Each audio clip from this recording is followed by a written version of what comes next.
ne me trompe pas. Hein. Tu as tout à fait raison. On a combien de lignes C'est pas le Gemara, je ne sais pas, c'est le bet chez moi. C'est Kouf Gimel Amud Bet, et c'est le dernier quart de la page. Il y a 2 points. Imar Rabbi Yehuda Matzinu Shem Katan Mishem Gadol. Ce coup est dédié à la mémoire de Isha Eliyahu ben Yochanan et de Rabbi Bori, Shimon ben Yitzhak, Yitzhak ben Shalom, Chaim ben Elisha, Gabriel ben Nisroud, Shlomo ben Yaakov et Nissim ben Sarah. Ok.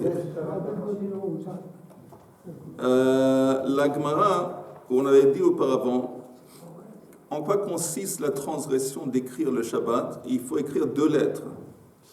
On a vu normalement, et Rabbi Yehuda il a dit, tu sais, si tu avais l'intention d'écrire un nom en entier et tu t'es arrêté après 2 lettres, il y a des fois que ces 2 lettres en eux-mêmes consistent d'un nom. Par exemple, Shem et Shimon. Shimon. Alors, le type, il voulait écrire Shimon, mais après, il s'est arrêté après Shin même.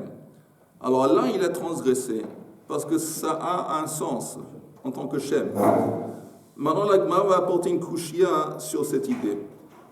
L'Agma demande Midame. Comment tu peux dire que ça marche? Pourquoi? Midame. Comment tu peux dire que ça marche? Pourquoi? Même de Shem, Satum.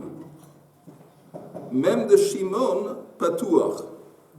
Quand tu écris le nom, on avait dit Shem, ça consiste un nom. Ah oui, mais quand tu écris le Shin et le même sophite. D'accord, c'est fermé. Exactement. Mais quand tu écris Shimon et tu t'arrêtes après le même il est Patour. Donc ça marche pas. C'est pas la même. C'est vrai que c'est un même, mais c'est pas le même. Il y a un problème. Il faut tout de même enlever. Tu veux t'amener un verre d'eau? Non. Il fait meilleur, hein, Il commence à faire chaud goût prochain. Ça, c'est la question. Yoann, t'as compris la question? Ouais. Ou tu veux que je répète? On a demandé que si tu écris, selon Rabbi Yehuda, tu voulais écrire un nom, par exemple Shimon, et tu t'es arrêté après les premières 2 lettres. Tu as écrit Shin Vemem. Et là aussi, tu as transgressé, parce que ces 2 lettres, ils consistent d'un nom. Shem, c'est un nom. Il donne d'autres exemples. La Gemara dit, pourquoi tu dis que ça marche? Le même de Shimon, il est patour. Le même de Shem, le nom Shem, le même, il est même sophite. C'est 2 lettres différentes. C'est différent. Alors, comment tu me dis que ça marche? Ok. Donc, encore une fois, Midame, même de Shem Satum, même de Shimon Patour. Amar Ravriste Zotomeret, de là on pourrait apprendre, ou comprendre, Satum ve'asao Patour, Kacher. Que si tu prends une lettre qui était censée être Satum, comme Shem, alors le même il est censé être Satum, même Sophite. Et si au lieu de faire un même Sophite, tu l'as fait Patour, c'est néanmoins Kacher, apparemment. Qu'est-ce que ça veut dire cacher? Ça veut dire qu'on a le droit de le faire. C'est-à-dire on n'est pas khayab si on écrit le Shabbat. Non. Chaîne, même. Non. Si tu écris, selon Rabbi Yehuda, tu écris 2 Shem, Shin, Vemem, D'accord, mais. tu as transgressé. Mais qu'est-ce que ça veut dire cacher? Cacher dans le sens que... non, cacher, c'est une bonne question. Dans le sens que si quelqu'un écrivait le nom Shem avec un même patour, au lieu d'un... C'est un nom qu'on va laisser en place, on ne va pas l'effacer. On dit, oh, ça marche, on comprend que ça, on reconnaît ça en tant que le nom de quelqu'un qui s'appelle Shem. D'accord. C'est-à-dire qu'il est khayab. Il est khayab. As Meitive, on apporte une objection. C'est écrit Uchetavtem. Où c'est écrit Uchetavtem? Dans le Kriyat Shema, exact. Uchetavtem et Advarim Ha'ele. Asher Anochi Mesavcha Hayom. Mais on fait une dracha. Shete'e Ktiva Tama. Uchetav Tam. Le tam, ça veut dire qu'il est complet. On a besoin, on exige que l'écriture, elle va être complète, parfaite. Et maintenant, on donne des exemples. Shelo yichtov alafin ainin alfin. Par exemple, il ne faut pas confondre quand on écrit entre le aleph et entre le ain. Beitin, kafin. Apparemment, bon, le bet, je ne veux pas m'attarder sur chaque lettre, mais il y a des similarités entre les lettres. Par exemple, le bet et le chaf. Okay? Il y a des similarités. Alors, à force d'avoir des similarités, peut-être le sofer, il va faire un au lieu de l'autre. Ça ne marche pas, c'est pas caché. Beitin, kafin, kafin, beitin. Gamin, tzadin, tzadin, gamin. Daltin, reishin, reishin, daltin. Heiin, heitin. Encore une fois, le hei et le chet, c'est presque la même chose. Heitin, heiin, vavin, yudin, yudin, vavin. Zainin, nunin, nunin, zainin. Tetin, peifin, peifin. Tetin, kfufin, pshutin. Oh. Kfufin, pshutin. Maintenant, pshutin, kfufin. Pshutin, c'est encore une fois, c'est comme le sofi, la lettre qu'on met à la fin. Tandis que kfufin, c'est la lettre qu'on trouverait au milieu. Par exemple, regardez le Rashi. Le Rashi qui dit kfufin. Il y a des lettres en particulier, Rashi dit, kfufin, c'est 4 lignes avant la fin de la page. Kaf, Pei, Tzadi, Nun. Alors, quand on les écrit au milieu d'un mot, ils sont kfufin. Tandis que pshutin, a kfulot shelehen, pshutot. Quand ils arrivent à la fin d'un mot, ces lettres, ils sont droits. Donc, on ne peut pas écrire un au lieu de l'autre. Et kfufin, pshutin, pshutin, kfufin. Maïmin, samchin, samchin, maïmin, encore une fois, il y a une similarité entre le même et le samer. Maintenant, stumin, pturin, pturin, stumin. On ne peut pas non plus écrire une lettre qui est censée être à la fin et tu l'écris au milieu. Ou une lettre qui est censée être écrite au milieu, tu l'écris comme c'était une sophie. Par exemple, nun. Okay? On ne peut pas. Si le sophie, au lieu de faire un nun sophie, il fait un nun qu'on écrit au milieu d'un mot, ça ne marche pas, c'est invalide. Parasha Ptucha, c'est quoi Parasha Ptucha? C'est une paracha qui commence, vous savez qu'il y a des écarts entre les chapitres des versets dans la Torah. Alors si une paracha Ptucha, c'est une paracha qui commence au commencement de la ligne, au commencement. Et la paracha Stuma, c'est une paracha qui commence au milieu. Alors encore une fois, si le sofer il fait une inverse, paracha Ptucha, lo ya'asena Stuma. Stuma, lo ya'asena Ptucha. Un autre truc, c'est Ktava Keshira. Shiratayam, par exemple, si vous regardez dans la Sefer Torah, c'est écrit subitement d'une façon différente. Ce n'est pas des lignes, c'est comme deux amoudim séparés une de l'autre. Ça, c'est normalement la structure d'une shira.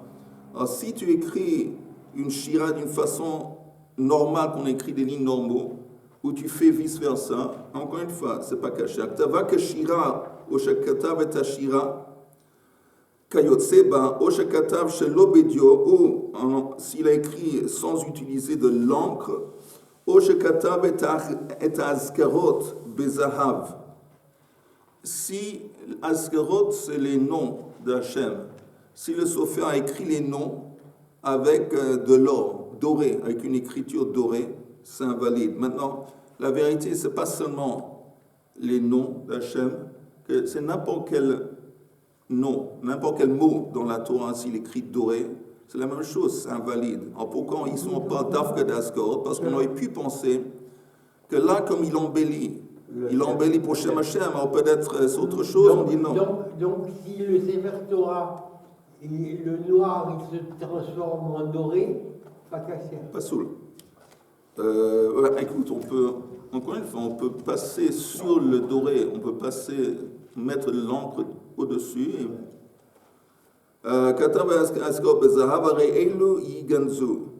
Alors, tout ça, on a apporté tout ça à cause du fait que c'est écrit entre autres que s'il a fait stumin pturin, stumin, c'est pas kasher.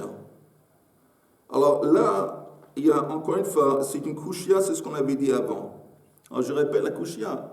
Pour Rabbi Yehuda, tu me dis, Rabbi Yehuda, si tu écris Shimon et tu t'arrêtes après Shin même, c'est un nom. Un nom qu'on reconnaît, qui ne va pas être effacé, ça a un sens, c'est Shem. Et la Gemara objecte, elle dit oui, mais le même en attendant, il n'est pas tour, il n'est pas satoum.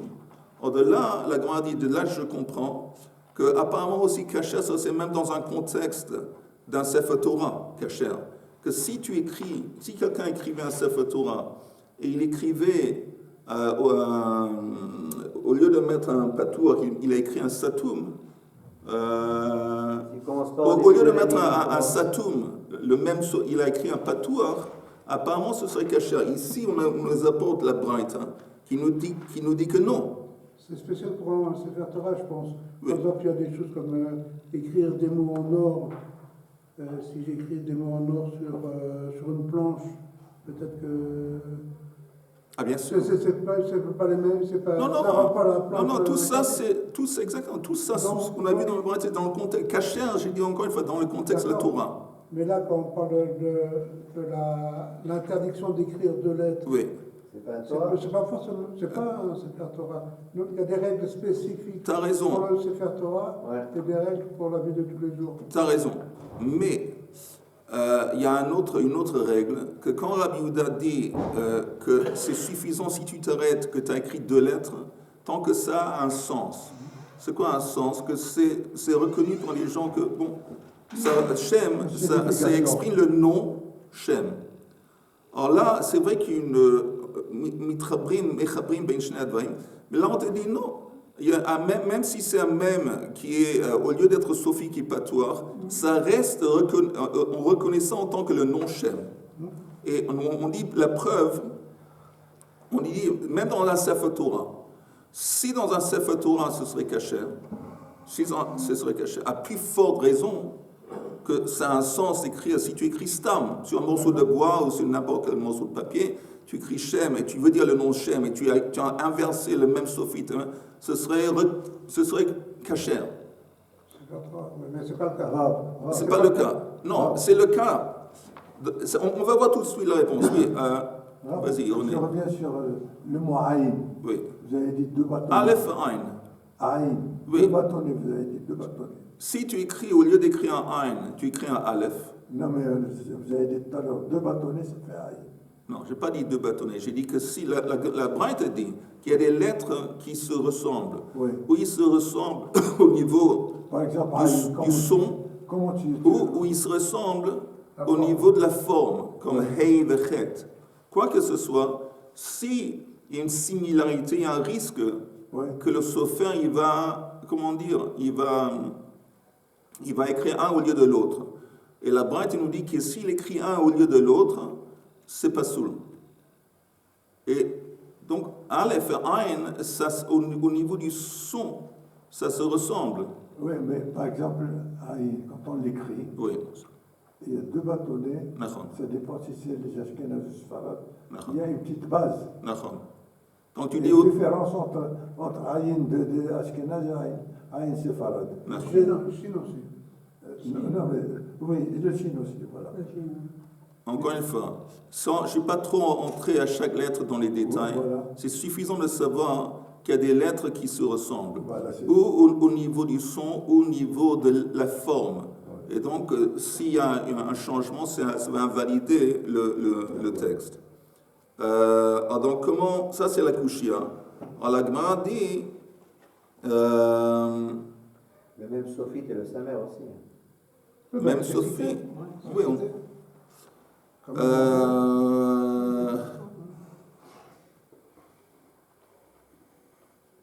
où est-ce qu'on est? שכתב שלא בדיו, שכתב להזכרו בזהב, הרי אלו יגנזו. הוא דאמר, vous voyez, הוא דאמר, c'est la quatrième ligne avant la fin, au milieu. הוא דאמר כי היי תנא, דתניא רבי יהודה בן בתרא אומר, נאמר בשני ונזכיהם. On regarde maintenant, je ne me rappelle pas quel paracha, c'est dans il me semble que dans Bamidbar, mais il y a, quand on parle de Sukkot, on parle de Sukkot des offrandes. Et quand on parle des offrandes de tous les Hagim, quand on arrive aux offrandes de Sukkot, on parle aussi des Nisur HaMaim, pas de Nisur HaMaim, on parle de la mincha qui accompagne les offrandes. On sait que chaque jour de Sukkot, il y a un autre nombre d'offrandes qu'on apporte.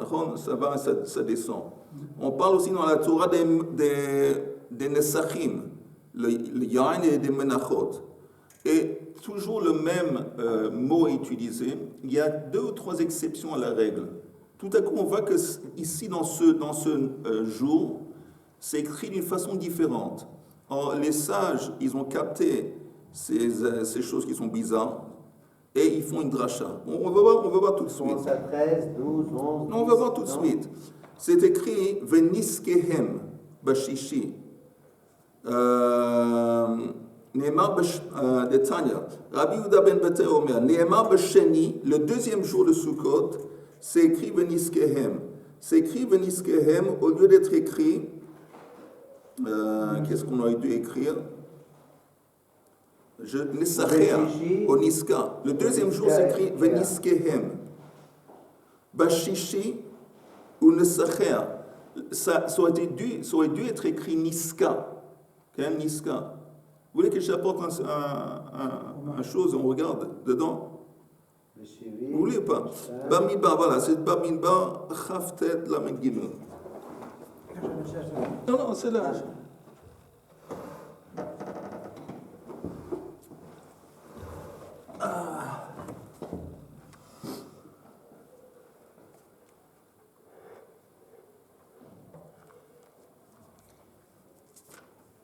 Ça commence par un Lamed Aleph, l'exemple, premier exemple, le Chassid. Nesachea, c'est Lamed Aleph.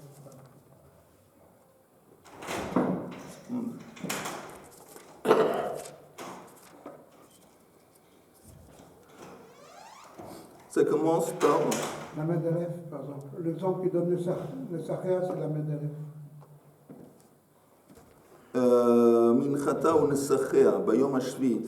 Alors, il dit, ça commence au deuxième jour, Yom Hasheni. D'abord, le premier jour, qu'est-ce qui est écrit? Le premier jour, qu'est-ce qui s'est écrit? Qu'est-ce qui est écrit? Minchata...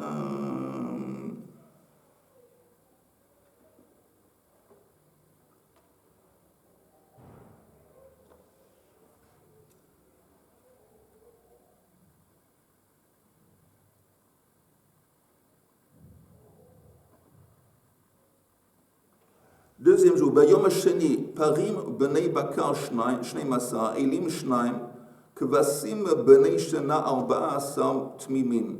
Ou Minchatam, les menachot qui vont accompagner ces korbanot, Veniskehem. Ok, ça c'est le deuxième jour. Le troisième jour, Minchatam Veniskehem. Le quatrième jour, Minchatam Veniskehem. Cinquième jour, la même chose, Minchatam Veniskehem. Sixième jour, Minchatam Veniskehem. Septième jour. Non, 6e jour, non. Ici, oui. Ah, parce que là, dans la Gemara, il y a marqué Bashishi ou Nesachea. Nesachea, Bashvi, il y a écrit dans la Gemara. Besheni Venisachem, Beshishi ou Nesachea, ou Beshivi Kemishpat. Ah, c'est... Dans le Shishi, il y a marqué ou Nesachea. Attends une seconde. C'est comme ça? Enfin, c'est comme ça, je pense. Non. Besheni Veniskehem. C'est le... Bashishi ou Nesachea. Attends une seconde. Non, Shishi, Neskehem. Non, ou Nesachea. Moi, j'ai dans ma Gemara. Ben, ça dépend comment tu mets les virgules. Ah, c'est pour le Seir Izim, attends. Le Seir Izim. Le premier jour, c'est écrit Izim Echad Chatat Milvad Olat Tamid Min Chata Veniska. Maintenant, pour le deuxième jour, c'est écrit Min Chata Veniskehem. Là, c'est différent. Il y a une différence pour le deuxième jour. Quand on parle du Seir Izim, Troisième jour pour le Seir, c'est écrit pareil. Minchata Veniska. Ah, Niska. Quatrième jour, encore une fois, Veniska. Cinquième jour, Minchata Veniska. Sixième jour, c'est écrit, un changement, Minchata Venisacher. On parle des différences quand on parle du Seirizim et la Mincha et les Nesachim qui accompagnent le Seirizim de chaque offrande qu'on apporte pendant Sukkot. Et septième jour aussi, c'est écrit, Minchata Veniska.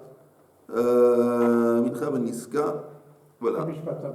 Alors, on va voir, c'est sur ça que la Gemara fait la dracha.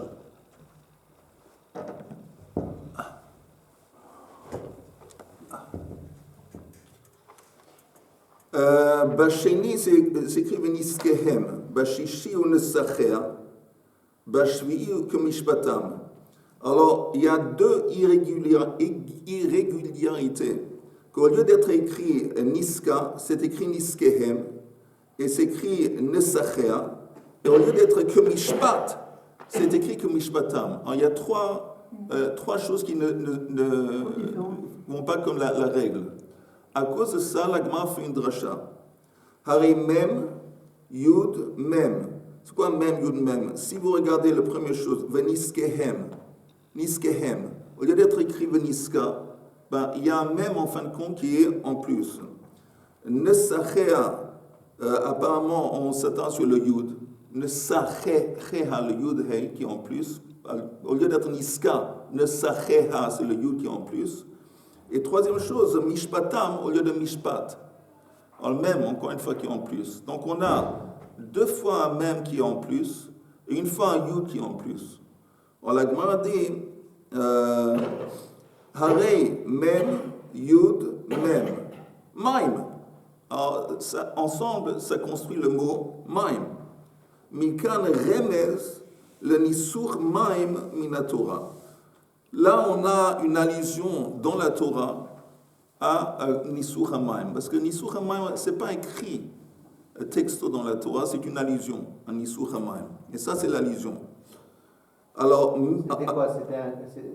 La maïm, c'était... Nisur HaMaim, que pendant Sukkot, chaque jour de Sukkot, on verse de l'eau sur le misber. De l'eau. Pour éteindre? Pourquoi? Non, c'est un korban. C'est un korban qui consiste de verser de l'eau sur les choses. Simchat Beit HaShoeva. Oui. Alors, tout ce truc de Simchat Beit HaShoeva, c'est lié à l'eau qu'on va puiser d'une source. Je pense, comment on appelle cette source à côté des murs? Oui. Comment on appelle Hydron, comment on appelle ça? Oui. Hydron. On puise la source de ces sources, on verse ça sur le... Ça, c'est Simchat Beit HaShoeva. Et pourquoi on le fait entre autres? Quelle est l'idée de verser de l'eau sur le misber pendant Sukkot? Parce qu'on demande la pluie. On demande la pluie. Alors, encore une fois, Remez le Nisur Maim Minatora. Mid Patuach Vasao Satum Kasher. Satum Nami. Satum Vasao Patuach Kasher. Vous entendez? Qu'est-ce que la Gemara est en train de dire? On a le mot Maim. Alors, le mot Maim qu'on a pris ici, on a pris Niskehem, c'est un même Sophie. Niskehem. On a dit que là, il y a un même qui est en plus. Le même qui est en plus, c'est un même Sophie. Mais on utilise le même Sophie dans Maim en tant que même Patour. La Gemara dit, tiens, je t'apporte une allusion au mot Maim qui vient de la Torah. On utilise le même et le Yud et le même pour construire le mot Maim. Mais en attendant, on voit que le premier même qui est Patoua, quand tu écris Maim, il vient d'un même qui est Sophie. Donc de là, la Gemara dit, tu vois bien que Mid Patour Vasao Satum. C'est quoi Patour? Le même de Maim. Le premier, on écrit Patour. Mais si tu l'as écrit Sophie, apparemment ça marche. Okay? Et donc on fait aussi, si c'est comme ça, donc on va dire l'inverse. Que si tu prends un sagour et tu le fais Patour, ça devrait marcher aussi. Est-ce que pour quelqu'un, c'est pas clair?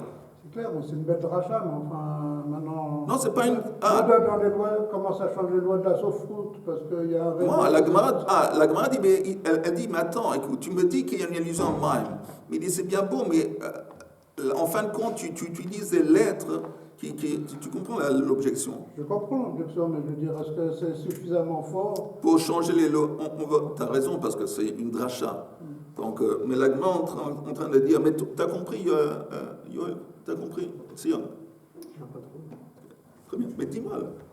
Dis-moi. Chaim, toi, tu as compris? Je suis en train de rechercher le nom. Le nom de qui? De la source. Alors, le Kidron, je pense. Je crois que c'est qui, Droit? Je le rappelle. Vous entendez? C'est quelle heure? On a le temps. On avait dit encore une fois, la question était Shem et Shimon pour Rabbi Yehuda. Et il dit que si tu écris Shem, ça marche, c'est considéré comme un nom. Shem. Mais la Gemara dit, ce nom Shem, le même à la fin, il est Shem, même Sophie. Tandis que quand tu écris Shimon et tu t'arrêtes au milieu, tu t'apprends, le même que tu as écrit au début de Shimon, il n'est pas Sophie, il est même pas Touar. Et donc apparemment, on dit que néanmoins, ça passe. C'est quoi ça passe? Que si quelqu'un écrivait Shem, on reconnaît, tu peux transformer un même Sophie, un même Patour, même Sophie. La Gemara dit, mais attends. On apporte Uchotavtam. Une braïte qui dit Uchotavtam, ça nous enseigne que tu dois écrire, quand quelqu'un Sophie écrit la Torah, comme il faut.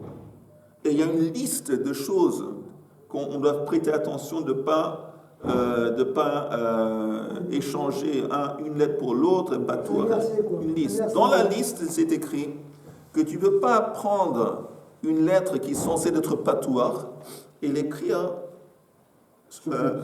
Sophie, également vice-versa. Tu ne peux pas. Alors, une question. Comment tu peux considérer que Shem, c'est un nom, quand en fin de compte, on voit qu'il y a un problème, tu ne peux pas, c'est pas cachère.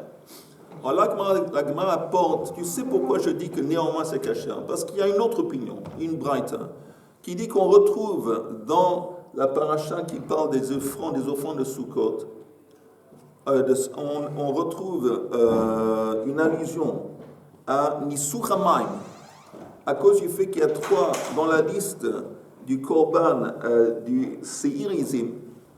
Au lieu d'écrire Niska, une fois c'est écrit Veniskehem, l'autre fois c'est écrit Nesacheha, et puis aussi, au lieu d'être écrit Mishpat, tout le temps c'est Mishpat, une fois c'est écrit que Mishpatam. Donc il y a 3 anormalités, 3 irrégularités qui consistent d'un même en plus, un yud en plus, un même en plus. Et la dracha dit de là on voit, il y a une allusion à Maim dans le contexte des offrandes de Sukkot. Maim, Nisuch HaMayim. Et la Gemara dit, mais attends, toi tu construis le mot Maim, mais tu prends le premier même qu'on écrit pour Maim, il est Patour, mais tu l'as pris la même Sophie de Niskehem. Le même à la fin de Niskehem, il n'est pas Sophie, il est Sophie. Et tu l'utilises en tant que même Patour pour le commencement de Maim. De là on voit apparemment que si tu prends quelque chose qui est censé être Patour et tu l'écris Sophie, tu l'écris Sagour, ça marche. Alors la Gemara dit, si ça marche, l'inverse aussi, ça devrait marcher.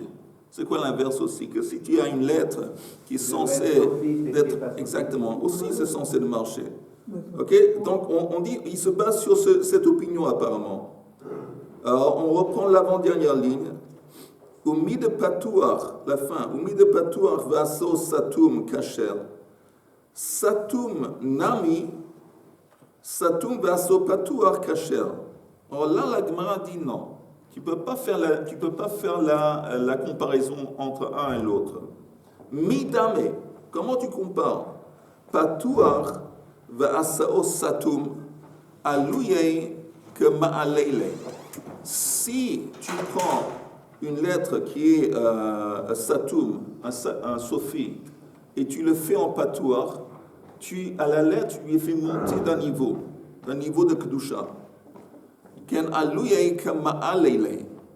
Pourquoi? De Amar Rav Chisda, même Vesamer shebeluchot, benes hayomdim. Il y a cet enseignement qui me semble qu'on a vu avant, de Rav Chisda qui dit que dans Luchot Abrit, on pouvait voir l'écriture de Luchot Abrit des deux côtés des plaques, des deux Luchot. On pouvait les lire. C'était pas la même lecture parce qu'un était à l'envers, mais on voyait l'écriture des deux côtés. Ça veut dire, si on pouvait voir l'écriture des deux côtés, il dit par exemple, un Samer ou un Mem, au milieu, quand on écrit un Samer, au milieu du Samer, il devait un morceau de rocher, un morceau de